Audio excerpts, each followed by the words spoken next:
지금은 서킷 위에선 잠깐 멈춘 시기지만 F1 무대 뒤편에선 여전히 엔진이 뜨겁게 돌아가고 있어요. 2026년 캐딜락의 데뷔는 단순히 그리드에 새로운 이름 하나가 추가된다는 얘기가 아니에요. 이건 전략이고 물류 도전이고 무엇보다 필의 판도를 바꿔보겠다라는 야심이 담긴 움직임이죠. 자, 한편 레드불은 요즘 좀 흔들리고 있어요. 호너가 빠진 상황에 페르스타펜의 이탈 가능성까지 제기되면서 지금까지 수년간 지배적이던 팀인데 뭔가 확실한 플랜 B가 안 보이는 느낌이랄까요? 그리고 페라리에선 샤를, 르클레르가 점점 더 전략적인 역할을 맡기 시작했어요. 마수세르와의 안정적인 협력 속에서 마라넬로를 다시 정상으로 끌어올리려는 분위기가 읽혀요. 이 모든 이야기를 지금부터 결승선 채널에서 하나씩 짚어볼게요. 진짜 솔직한 의견과 다른 데선 보기 힘든 정보들, 그리고 여러분의 생각을 나눌 공간도 당연히 준비되어 있어요. 좋아요, 구독, 알림 설정 잊지 마시고요. 오늘 전해드린 모든 출처는 아래 설명란에 정리해두었습니다. 그럼 함께 보실까요?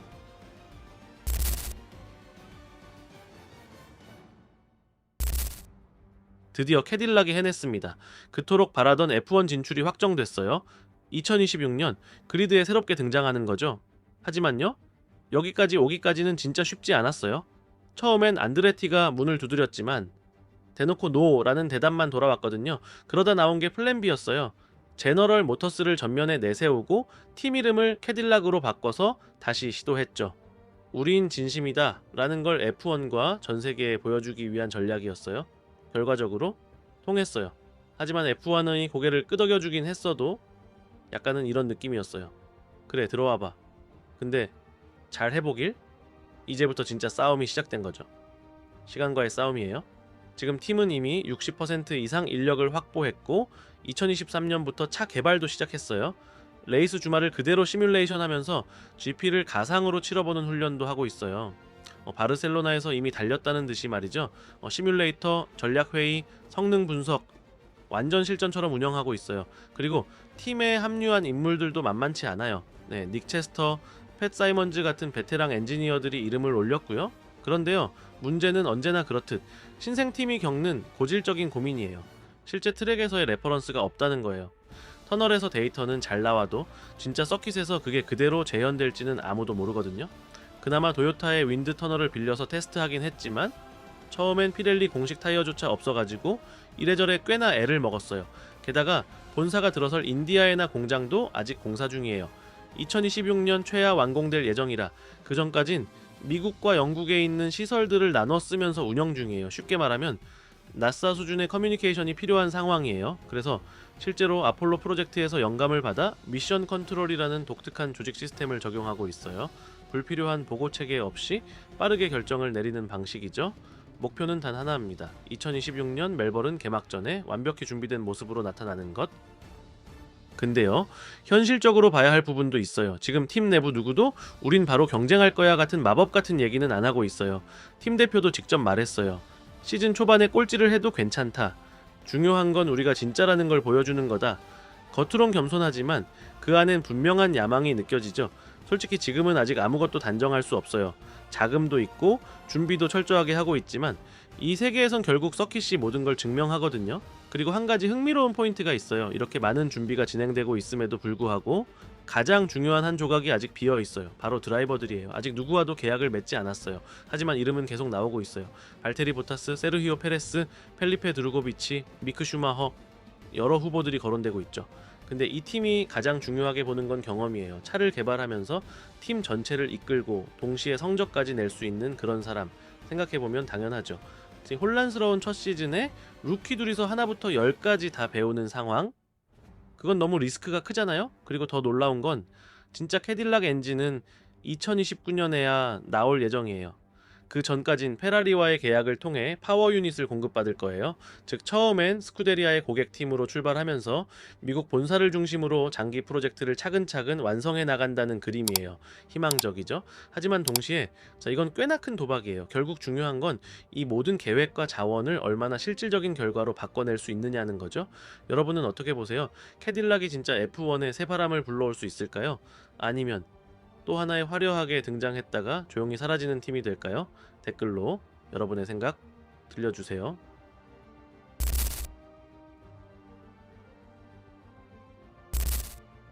이번엔 완전히 반대 상황에 놓인 팀 얘기를 해볼까요? 바로 레드불입니다.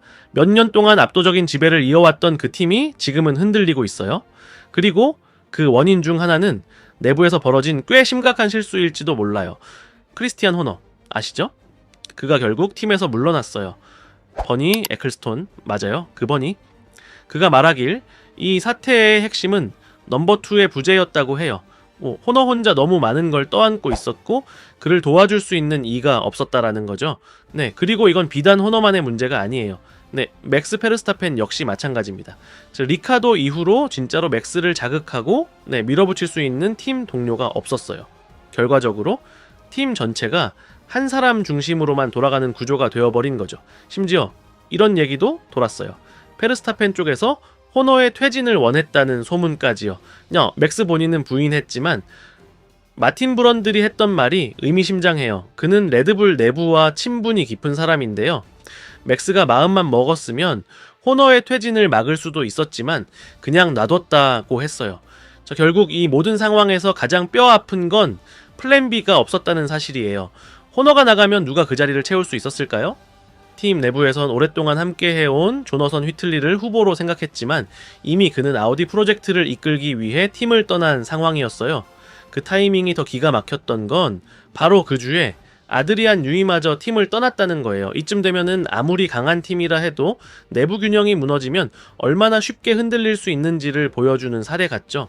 이제 궁금해지는 건 이거예요. 레드불 과연 이 혼란 속에서 다시 중심을 잡을 수 있을까요? 아니면 캐딜락처럼 새롭게 치고 올라오는 팀들 사이에서 서서히 밀려나기 시작할까요?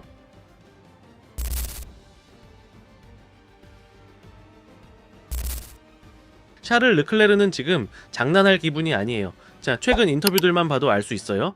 이젠 그냥 원론적인 말 돌려가며 하는 걸 질렸다는 게 느껴지죠. 자, 그리고 솔직히 이런 르클레르 보기 좋지 않나요? 그는 분명히 말했어요. 프레드 바스소에르를 전적으로 신뢰하고 있고 지휘 체계의 안정성이야말로 페라리가 진짜로 성장할 수 있는 유일한 길이라고요. 이건 단순한 동료애에서 나오는 말이 아니에요. 네, 르클레르는 이미 수차례 팀 보스가 바뀌고 기술 조직이 뒤집히고 구조가 리셋되는 과정을 겪어봤어요. 그리고 그럴 때마다 시간이라는 큰 자산이 사라져간다는 걸 누구보다 잘 알아요. 르클레르와 바스소에르는 자우버 시절부터 함께한 인연이 있죠. 자, 그때부터 쌓아온 신뢰가 지금의 팀워크로 이어지고 있어요. 서로 말을 많이 하지 않아도 통하는 관계. F1처럼 0.001 초의 차이가 모든 걸 결정하는 세계에선 이런 호흡이 진짜 큰 자산이에요. 지금 이 둘의 목표는 분명해요.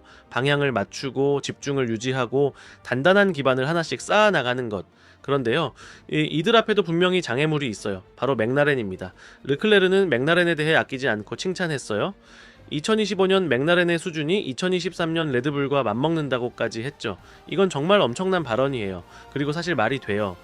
맥라렌의 차는 어떤 서킷에서도 강한 퍼포먼스를 보여주고 있고 두 명의 드라이버 모두 틈만 나면 포인트를 놓치지 않죠. 반면 페라리의 SF25는 초반에 기대했던 모습과는 거리가 있어요. 설계 방향도 바꾸긴 했지만 기술적으로는 기대 이하였고요. 그래서 르클레르는 지금 꽤 극단적인 세팅을 써가며 차의 최대치를 끌어내고 있어요. 이것만 봐도 현 상황이 어떤지 감이 오죠. 그럼에도 불구하고 그는 지금 이 차에서 뽑아낼 수 있는 건 다 뽑아내고 있다고 느끼고 있어요. 반면 루이스 해밀턴은 아직 이 차에 완전히 적응하지 못한 느낌이고요. 둘의 관계는 괜찮아요. 서로 잘 지내긴 하지만 당연히 자연스러운 경쟁도 있어요. 르클레르는 앞서야만 해요. 그리고 그걸 스스로도 잘 알고 있죠. 하지만 동시에 그는 이런 얘기도 해요. 팀의 성공이 개인의 자존심보다 우선이라고요. 결국 르클레르는 지금 단순한 드라이버 그 이상이에요. 이 새로운 페라리 프로젝트에서 중심 역할을 맡고 있다라는 느낌이죠. 외부 상황을 분석하고 내부의 한계를 받아들이고 그 안에서도 장기적인 비전을 놓지 않는 모습, 바스소에르에 대한 신뢰, 라이벌에 대한 존중, 그리고 해밀턴과의 복잡한 경쟁 속에서도 흔들리지 않는 태도, 예전보다 훨씬 더 성숙해진 모습이에요. 하지만 이제 궁금한 건 이거예요. 과연 르클레르의 이 인내심이 진짜 팀이 도약할 때까지 유지될 수 있을까요? 그리드를 쭉 둘러보면 지금 맥라렌은 밸런스 잡힌 차와 눈부신 드라이버 조합으로 모든 걸 휩쓸어가고 있어요. 그런 상황에서 르클레르가 미래를 다시 생각하게 되는 것도 충분히 이해할 수 있는 일이죠. 과연 그는 계속 페라리가 정상으로 돌아갈 길이라고 믿을 수 있을까요? 오늘 이야기 재미있으셨다면 좋아요와 구독, 알림 설정 부탁드릴게요. 영상에서 소개한 모든 기사와 자료는 설명란에 링크로 정리해뒀어요. 그럼 다음 영상에서 또 뵙겠습니다.